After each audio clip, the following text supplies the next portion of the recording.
Le doy la palabra al representante de Estados Unidos. Thank you, Mr. President, and thanks to Special Coordinator Mladinov for his briefing.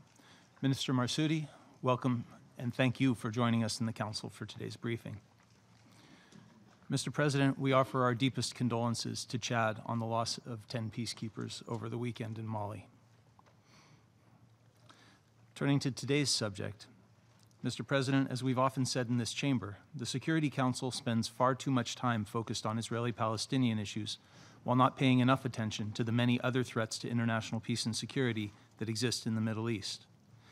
The approach of this monthly debate has not only failed to advance Israeli-Palestinian peace, but has distracted us and the world from looking at the region as a whole. We fail to focus on steps that would address the instability affecting Syrians, Lebanese, Iraqis, Yemenis, Libyans, and Iranians, among others. Mr. President, to address the region's challenges, the U.S. is jointly chairing with our colleagues from Poland the Ministerial to Promote Peace and Security in the Middle East in Warsaw on February 13th and 14th. This ministerial will be an opportunity to share our experiences, insights, and assessments as we work together to support a more stable and peaceful Middle East. The ministerial will serve as a global brainstorming session where we can develop the outline of a stronger security architecture in the region and establish clear benchmarks for measuring progress. Agenda items include a discussion of the humanitarian crises in Syria and Yemen, as well as sessions on missile development, extremism, and cybersecurity. It's also important to state clearly what this ministerial is not. It is not a forum to relitigate the merits of the JCPOA. While we've made our concerns with the JCPOA clear, we respect other states' decisions to support it. It is also not a venue to demonize or attack Iran.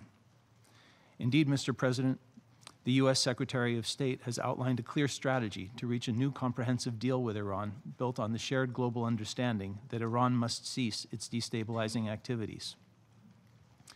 Mr. President, recent months have made clear the need for further international action on Iran's missile program. Just last week, Secretary Pompeo called attention to Iran's firing of a space-launched vehicle, which yet again demonstrates Iran's defiance of the Council and Resolution 2231. Similarly, we see Iran's proxies taking dangerous steps that threaten international peace and security. Israel has exposed Hezbollah's extensive tunneling under the Blue Line, construction that, as UNIFIL made clear, violates UN Security Council Resolution 1701.